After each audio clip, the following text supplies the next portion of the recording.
Hey guys, Mike here, the Detroit Borg, with a look at the Logitech Solar Keyboard Folio Case for the iPad 2 and the iPad 3. Now this retails for $129.99 and it's fairly pricey, but let's take a look around to see what we get for that money. So this is a folio style case, so it completely protects the iPad but adds a Bluetooth keyboard integrated into the case and charges via solar cells. So no wires, no batteries to change here. It's entirely self-sufficient. Connects via Bluetooth obviously, since all keyboards connecting to the iPad have to connect via Bluetooth or physical connection. So what we have here is interactive packaging, which is kind of interesting. So you can open this up and take a look around the case itself. There's actually magnets in the packaging itself, not in the case, but in the packaging, which keep it closed. So here you can take a look at the keyboard, and you have a little window here to test out the keys. So if you're in the Best Buy or any electronics store, you can take a look around to see if you like the keys. So this is a chiclet style keys, very similar to Apple's Bluetooth keyboard. It has that same sort of travel, same sort of feel to it. We also have one of its key features demonstrated here, which is its positions. Now, unlike most keyboards that just, I don't know, sort of allow you to slot this into different positions, this actually has some functionality to it. So when you move it into the keyboard position or the typing position here, it actually activates the Bluetooth keyboard. So there's no on and off switch here. You just move it into the keyboard position and it turns on the Bluetooth keyboard and pairs with the iPad. As soon as you move it out of that position, or if you close it, it turns off the keyboard and you're good to go. A lot of keyboards, they stay permanently connected to it and you have to physically turn it off, or you have to go to the iPad to eject the keyboard. You also have a media position here, which turns the front row of keys into media controls for your movies or music, and we'll demonstrate that. So let's go ahead and take it out of its packaging to see what we get.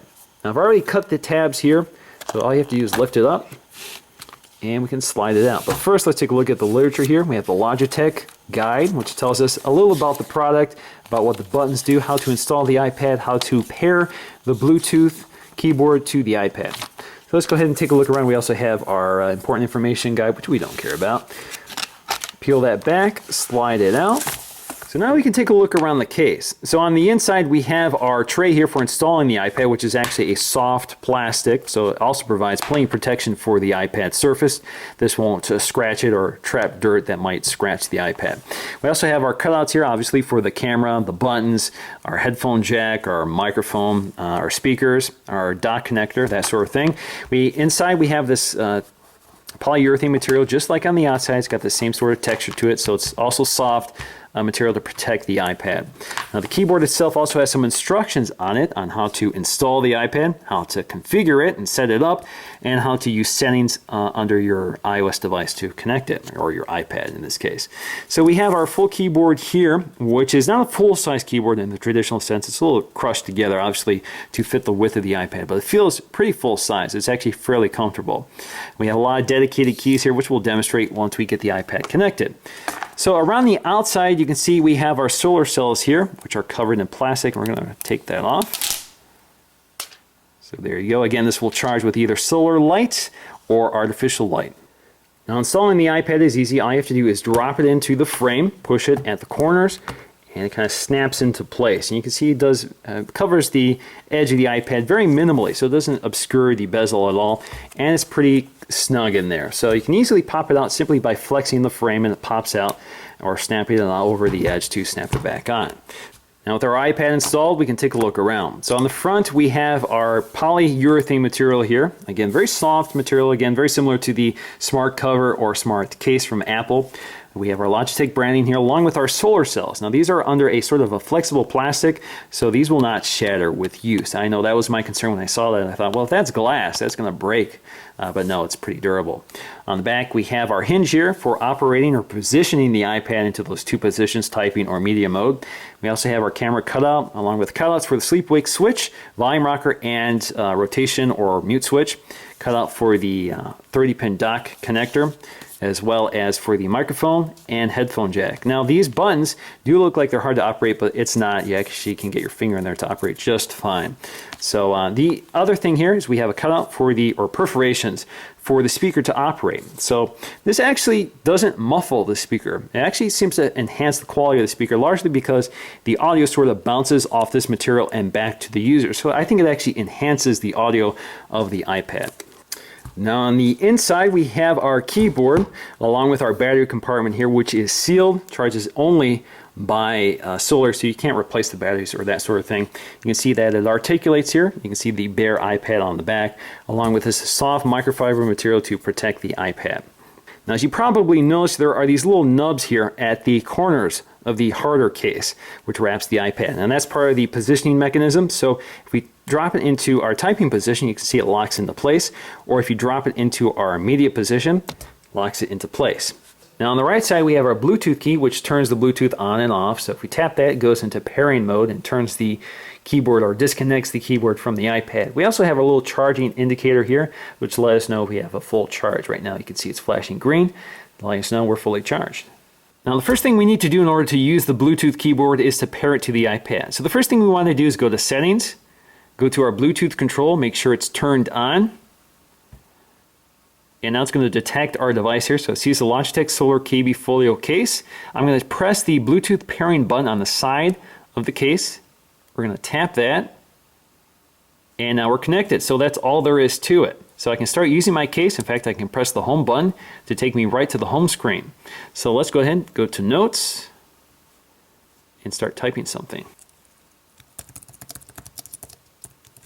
Now this also means I can easily turn off the keyboard simply by moving it out of position.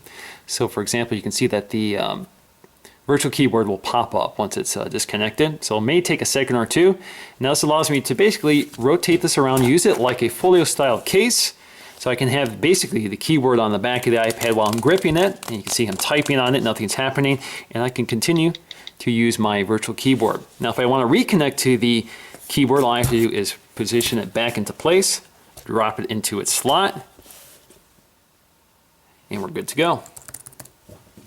Now in the top row of keys we have these functions which are highlighted in red, which are operated when holding this function button in the lower left corner.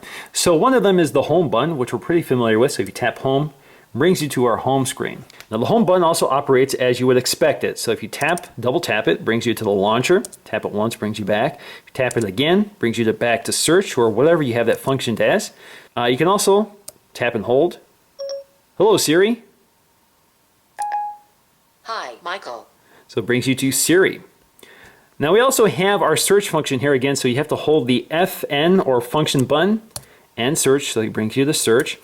Number 2 here, let's bring us back to home. Number 2 here is the keyboard language, so you can cycle between the keyboard languages there.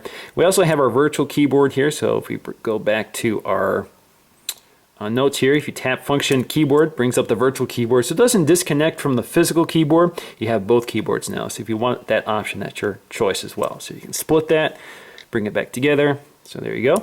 You can hide that again. Now function 4 allows you to select text, so you can select words left to right. And we also have our cut copy item, so let's select some text here. We can cut that, we can paste it, or we can also do command all and command or function 7 to copy that. And let's go to enter and let's do command V to paste. Oops. Command V to paste, not function V. So you get the idea here. So you actually have some redundancies here in terms of those cut copy functions. We also have our media controls here. So we can play, whoops, function play. And you can increase the volume, function volume, and function mute to mute it.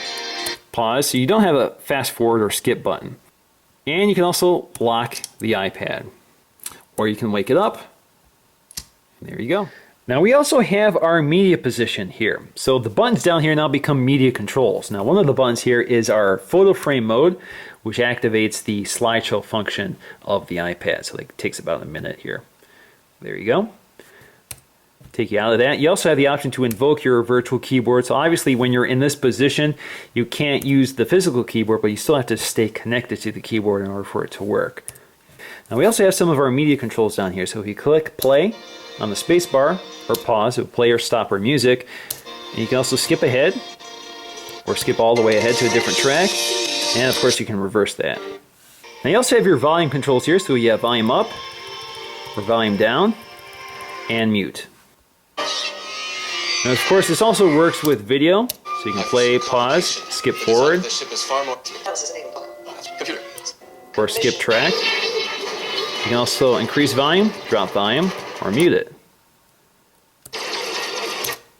Now in terms of size comparison between this and the Bluetooth Apple keyboard, you can see obviously there is quite a bit more room here. So buttons are a little more spread apart, the buttons are a little larger, and you have a few more of them. So you get a little more real estate here to work with. Now with this, they've sort of consolidated some buttons, in particular some punctuation, but otherwise it feels like a full-size keyboard. In fact, unless you compare them side by side, this feels just as comfortable as a full-size keyboard. I can definitely use this for a long period of time without worry, but of course some keys and functions have been changed, so you do have to get used to that.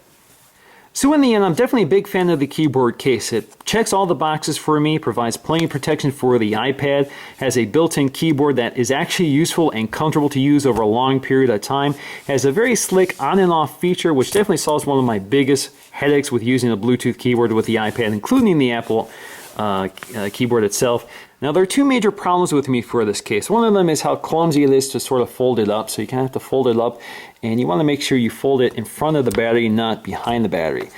So it kind of rubs against the front of the iPad, and you don't really want that to happen. The other problem here is that the case is very heavy. It adds about 1 pound and an ounce to the overall weight of the iPad, so that's quite heavy. So the iPad itself is 1 pound and 4 ounces. This adds another 1 pound and an ounce, so it gets quite a bit heavier. It would be nice if this part came off and you can just use this part, as you know, provides protection for the iPad, and you can reconnect it to the case as you need it. But in the end, you can still fold it back. It is pretty comfortable to hold, but again, it is pretty heavy. So for example, when you're holding it back here, you can hold onto the battery compartment, so add some grip to it. And your keys will not interfere or will not operate on the screen when you're in this position. So again, pretty clever design. So in the end, I still think this is the best solution out there. You're certainly paying for it at $129.99, but you get excellent protection for the iPad, you get an excellent keyboard case, and you get solar charging, so you don't have to worry about charging this via USB or changing the batteries. So this is definitely an excellent self-sustaining all-in-one solution for your iPad, and I definitely recommend it. So that's going to do it for me, guys. Thanks for watching, and I'll see you again in the next video.